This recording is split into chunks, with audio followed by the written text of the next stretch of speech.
Today's episode is entitled Fighting to Let Go. What do you struggle to let go of? For many of you, and I know at times I myself, if I'm totally honest, I've had things I've had a hard time letting go of that I try to turn them over to God, but I just cannot. If I let go of it, I've got to go right back over and pick it up. Have you made that mistake yourself to where you think you've got it beat, you've put it down, and you might have put it down for years, but that sin nature, that human nature, which is a sin nature, whether we want to admit it or not, what a hindrance it is to us. Because, boy, we like just going right back and picking it right back up. And a lot of times that happens because life just triggers it. We think we have got whatever it is that has been a problem to us, that we've got that beat, and then something happens and no, we don't have it beat. We have not let go of it. It can be something from a simple grudge. It can be a bad memory. It can be an addiction. It can be pain brought on by somebody who they passed away 10, 15, 20 years ago or even longer. But something causes us to just drudge it all back up. We had let go of it and it was fine, but we went right back and picked it up. And here it's right in our minds and in our hearts, being a stumbling block. And it interferes with God's ability to shape us and help us to be better and to do better. You may be dealing with frustrations that you have numerous things that no matter what you do, you can't find it within yourself to let it go. And of course, we know the goofy little cartoon song about, let it go. And of course, a lot of people have used that in memes to describe everyday life. But it's true, just let it go. But we don't want to let it go. It's like, no, I want it. Give it back to me. Lord, go on. It's too much fun. I want to hold on to this. We don't say stuff like that, but that's our attitude.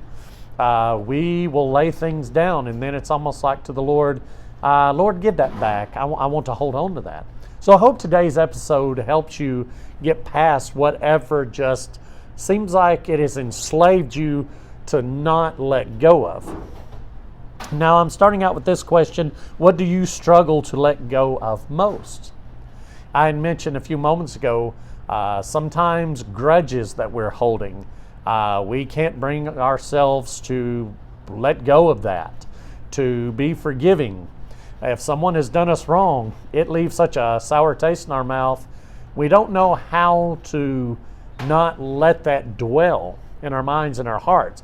And that's easier said than done. I know I pick up things every once in a while that I've let go of for years, and something will happen in life and I pick that right back up. And it's easier to do than what we will admit. Anybody who has struggled with addiction, they will tell you those don't just go away overnight. It's hard to not think about how good it would be to go back to that addiction, how enjoyable it might be. There are just a number of things we'll think, okay, Lord, I'm going to let you have this, but we want to go right back and pick it back up. And so today's episode, I want to get into that. How do we truly let things go? Now it says in Philippians chapter 4, verse 13, "For I can do everything through Christ who gives me strength." To let things really go takes a lot of strength. I know on my part, things that I have had to let go of, if it wasn't for the Lord, I couldn't do it on myself, because I've spent many, many, many years. I should have let it go a long time ago, and I didn't do a very good job. So yeah, the Lord has to help me, and I hope you will let the Lord help you do that. But that might bring up the question to you, okay, how do I let the Lord do this? Because I don't know how to hand something to the Lord and just let go of it. We as human beings, we're control freaks. We think we know better. We're not very comfortable in letting God take complete control of just anything in our lives, especially when it comes to from finances to when we don't really like what the doctor has told us. And I've had other shows where I've got into all that. But when it comes to letting things completely go and lay them at the Lord's feet and let Him take it from there, well, it's not just so cut and dry with everybody. Something you have that you don't have a problem letting go of, someone else may really just, it's like quicksand. They can't let it not consume them. So, our enemy, the devil, knows what plagues each and every one of us. What he can't take someone else down with, he possibly can do everything he can to really make your life miserable with it. So when it comes to letting things go, it says, and I'll read that verse again, Philippians chapter 4, verse 13, for I can do everything through Christ. Didn't say I can do everything through my job. Didn't say I can do everything through my plans in life. Didn't say I can do everything through the world. It says I can do everything through Christ. Notice it didn't say some things. It said everything. But it goes on at the end of that verse, who gives me strength?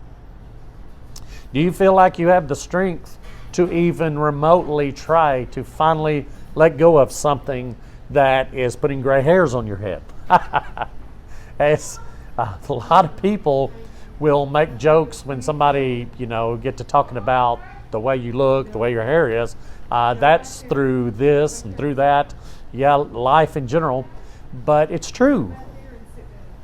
It's just, what do we do? How do we get over this? And so, according to that verse, if you're going through Christ, you're going to get strength. Now, on a scale of 1 to 10, how hard is it to not stress about your struggles in life? Boy, it depends on what you're talking about, isn't it? On a scale of 1 to 10, you might start listing all these different things and go, well, to let go of this is a 10, to let go of this is a 10, to let go of this is a 10. It's just like, it's all 10s. I've got 10s, but it's not in a good way. When it comes to, you've seen in the doctor's office, for those who can't communicate, you point to the facial expression about how much pain you're in. Well, we need to let God know the same thing. Lord, I can't let go of this, and I have a lot of emotional pain that I endure because of this struggle. I can't let go of it. The Lord already knows what we struggle with. He knows what we can't let go of. So we need to be honest with Him and tell Him about it. But He's not going to force it out of us. Because if we still have the attitude like, I got this, okay, the Lord will get out of the way. We'll let you find out real quick. After years and many sleepless nights, no, you can't do it on your own. And that's when He's waiting for us to willingly come to Him and go, okay, Lord, I've got to give this to you because this is really making me miserable. Now in Romans chapter 8, verse 18, it says this, yet what we suffer now is nothing compared to the glory He will reveal to us later. What that verse is saying is what you're struggling with now doesn't compare to what you're going to get over in the eternity to come. Because those of us who know Jesus Christ as our personal Savior, one of these days, all these problems that we're just surrounded by, they're going to go away. Satan knows this. That's why he wants to make your life and my life impossible, because one of these days, he's not going to be able to get anywhere near us. That is, those of us who choose to have that relationship with Jesus. Because let's face it, if we are clouded constantly with stress, we don't want to focus on what the Lord wants to give us. And so the more that Satan can interfere and have those things in our life that we don't want to let go of, that we want to hold on to and allow to really just swell in misery in everything that we're just, it's like we're consuming misery. Well, that's what that verse is talking about when it says, yet what we suffer now is nothing compared to the glory He will reveal to us later. And that ought to give us the motivation to go, you know what?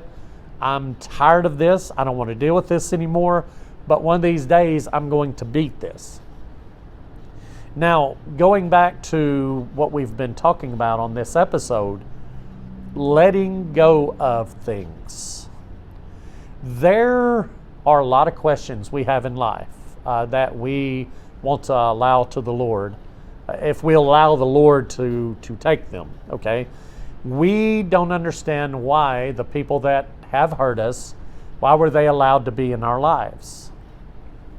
If you have had any relationship struggles that may have ended up in divorce, that question, I've asked that question because I've been through that.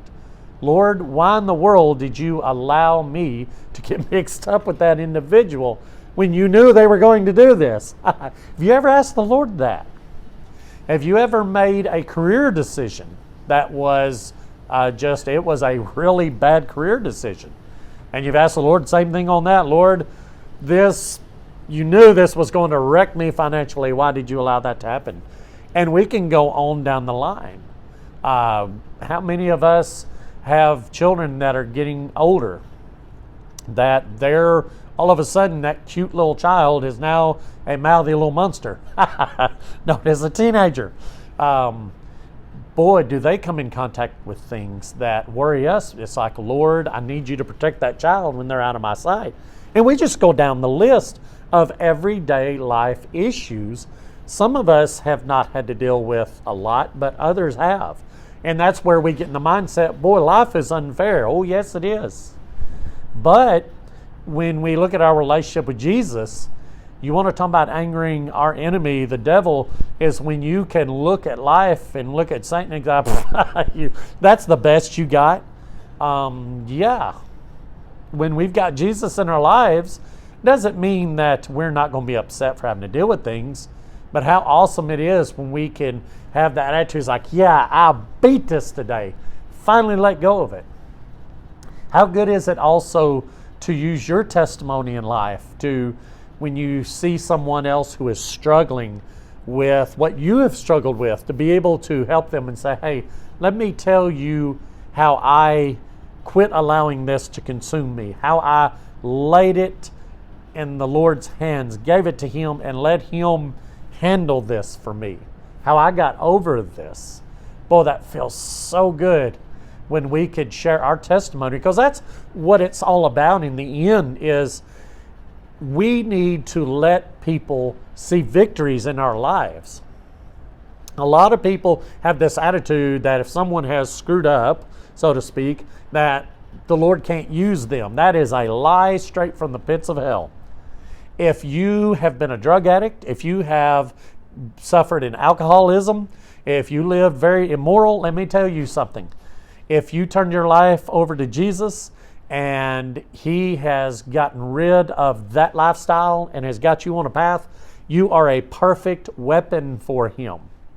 If a church or a mentor is telling you that you have messed up too much to serve the Lord, they're lying, and they really need to go back and read their Bible. And I don't care if they have a doctorate from a seminary, because it's nothing more than overpriced wallpaper if they actually believe that lie.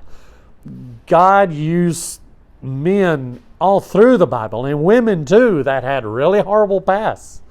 They did great things for the Lord. That still continues today. So if you're letting things go, share that victory with someone. Now I'm going to read some things, and I want to ask you, are any of the following a constant struggle for you to let go of? Number one, is there an addiction that you just cannot shake? Now, people, when they think about addiction, they want to think about the big bad ones, like alcohol, like drugs, like pornography, like gambling.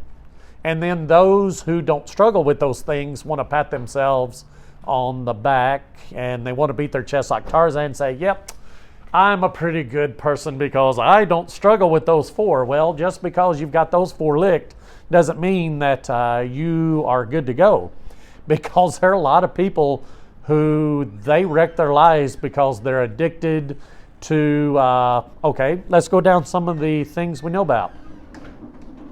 Have you ever met someone whose addiction to social media, they can't function in life? You ever met someone who's addicted to shopping? You ever met someone who is addicted to their hobbies, who can't stay on a budget because their hobbies come first? A lot of people have an addiction to eating. A lot of people have addictions to just these weird things that you and I would never even think would be a problem. God is waiting for you and I to leave those addictions at His feet. All right, number 2, what about a grudge? I listed that one because I have struggled many times with holding grudges against people that have done me wrong. I want them to pay. If you ever known of someone, it's like, one of these days I'm going to get you, that's easy to do. But you know what? When we think people are getting away with things, let me tell you something. The Lord has already stated and made it clear. No one is going to get away with anything. Just because we don't see them paying for it, they're going to pay for it one of these days. And it's why we don't need to be consumed with grudges. We need to let that be at the feet of the Lord as well. All right, what about forgiveness? And that kind of goes hand in hand with that. I struggle with forgiveness a lot. Just when I think I've forgiven someone and I'm over it, I pick that one back up because I don't understand. You know how it is with people. You don't understand how can you live with yourself for what you've done. But forgiveness is one of those things that we need to leave that at the feet of the Lord. Because if we don't, and I've said this before on past episodes, when you forgive someone, you're not doing it for them, you're doing it for yourself. And if they choose to continue to be in the wrong and they do it as almost like, yeah, look what I'm doing, Lord's going to humble them real quick one of these days. They haven't gotten away with anything. All right, what about a memory? Do you have that memory that just you can't let go of it? It is such a horrible memory. It was so traumatic. A lot of people, and you may be one of these, that you have that traumatizing memory from childhood that it has caused you to have an addiction. It may have caused you to have a grudge, may have caused you to have forgiveness issues. But memories are one of the greatest tools that Satan uses against us. Do we have memories that we need to leave at the feet of Jesus? And number 5, I just put ... What is it that you need to let go of that is just, it's really causing you to not function normal in life? There are so many things, if we're totally honest with ourselves, that we need to leave at the feet of Jesus. Because if you go back to when I read Philippians chapter 4, verse 13, it says that you can do everything through Christ, but it's because Christ is the one who gives you strength. Now I want to read another verse, 2 Timothy chapter 1, verse 7. It says, "For God has not given us a spirit of fear, but of power, love, and self-discipline." Self-discipline is the key to leaving things with the Lord and not picking them back up. God can give us that ability. Do we want to let go of things bad enough to where God's going to give us that kind of power and that kind of ability? Well, that's a question each one of us has to be honest and answer on our own. Because if you notice at the first part of that verse, and again, this is a verse, 2 Timothy chapter 1, verse 7 is where this is found. "For God has not given us a spirit of fear." When we are not allowing ourselves to let things go, in a way we're living in fear because let me put it like this, we're afraid it's never going to become a part of our past, and we think we have got to deal with it in the best way we know how instead of turning it over to the Lord. Again, it's harder to do than what we realize, or people would do it all the time. If you could easily let things go, would nobody have problems with their past like they do? But it's not that easy. But in 2 Timothy chapter 1, verse 7, we don't have a spirit of fear, but we have a spirit that is of power. Do you have a spirit of power within you that you realize is there? Goes on to say of love. What has love got to do with what we're talking about? Well, think about it like this. Jesus' love for us cannot be measured. And he loves us enough to he wants to take these things that at times seem like they consume us. He wants to take them from us. And think about how much love we're returning to the people in our lives if we allow Jesus to love us to take these things away. Well, we're loving others because we're not allowing them to watch us hurt and be in pain. And the last part of that, it goes on to say, and self-discipline. To let things go and turn them over to the Lord, we have to have an essence, so to speak, or a spirit, what we're talking about here. We've got to have that desire and that attitude. Okay, I can do this. Lord, I need you to help me. I can't do it on my own. I need you to give me what it takes, because I want to have the self-discipline and get over this. And I hope that you can find that within yourself. I also want to go on and read Isaiah chapter 41, verse 10. Now, God said this to the nation of Israel, the people of Israel, but this is for us as well. Don't be afraid, for I am with you. Don't be discouraged, for I am your God. I will strengthen you and help you. I will hold you up with my victorious right hand. Think about how you would feel if somebody said that to you that you knew personally in your life. Well, God is saying that to us, so we need to have that same attitude toward God, because He's saying, don't be afraid. Well, as we read previously in 2 Timothy chapter 1, verse 7, that God didn't give us a spirit of fear. And He goes on and He's saying, when you go back to Isaiah chapter 41, verse 10, don't be afraid. Why? Because God is saying, I am with you. He goes on to say, don't be discouraged. When you hold on to things and won't let them go, they discourage.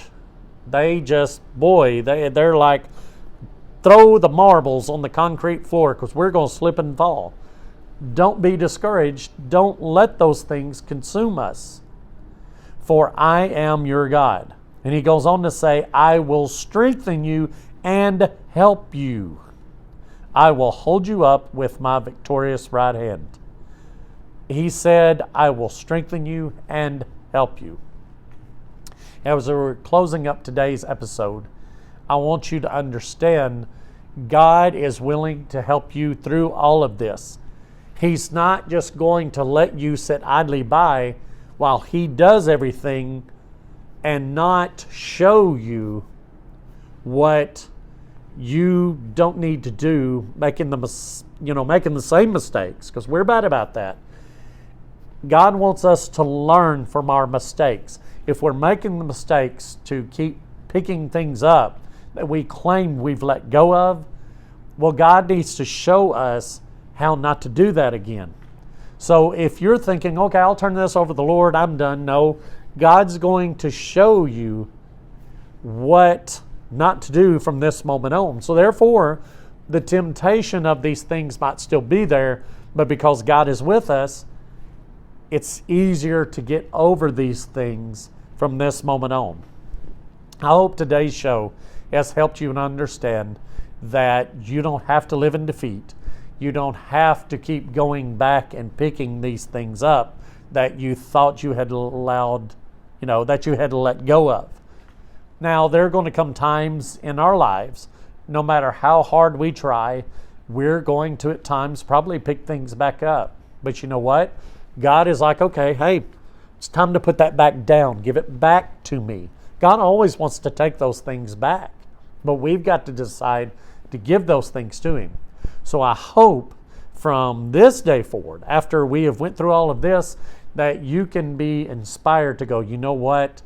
For the first time in a long time, I feel better about my chances to actually let go of something and hopefully never pick it up again and let it be a tool of torment that just plagues my heart and my mind and fills me with hurt and pain. I can finally be free because I'm going to give it to God. Now I'm truly going to let that go.